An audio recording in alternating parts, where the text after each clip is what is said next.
রংপুরের পীরগঞ্জে কৃষককে হত্যা করে ট্রান্সফরমার চুরির মামলায় ডাকাতির কাজে ব্যবহৃত একটি মাইক্রোবাস, সিএনজি, বিভিন্ন যন্ত্রপাতি এবং 3টি ট্রান্সফরমারের ভেতরে থাকা তামার কয়েল সহ 7 জনকে গ্রেফতার করেছে পুলিশ। রোববার বিকেল জেলা পুলিশ সুপার কার্যালয়ে পুলিশ সুপার মোহাম্মদ মোজাম্মেল হক সংবাদ সম্মেলন করে এ তথ্য নিশ্চিত করেন। তিনি বলেন, প্রাথমিক জিজ্ঞাসাবাদে আসামিরা পুলিশের কাছে মফিজার রহমানকে হত্যাসহ ট্রান্সফরমার চুরির কথা স্বীকার করেছে।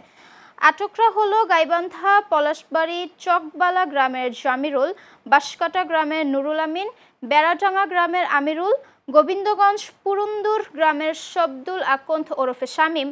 সাদুল্লাপুর কাবিলপুর সোনাতলা গ্রামের আনিসুর রহমান, জয়পুরহাটের কালাই উপজেলার আমলাপুকুর গ্রামের আব্দুল জলিল ও বগুড়ার মোকামতলা এলাকার আব্দুল ওয়াহাব ওরফে শফিকুল। যে বিগত 6ই মে রংপুর জেলার পীরগঞ্জ উপজেলার বড় আলমপুর ইউনিয়নে একটি সংঘবদ্ধ চক্র যারা ইলেকট্রনিক ট্রান্সফরমার চুরি করে এবং এরা মূলত সারা বাংলাদেশের বিভিন্ন প্রান্তরে এরা বিভিন্ন গ্রুপে বিভক্ত হয়ে এবং অত্যন্ত সুকৌশলে ওরা ট্রান্সফরমার চুরি করে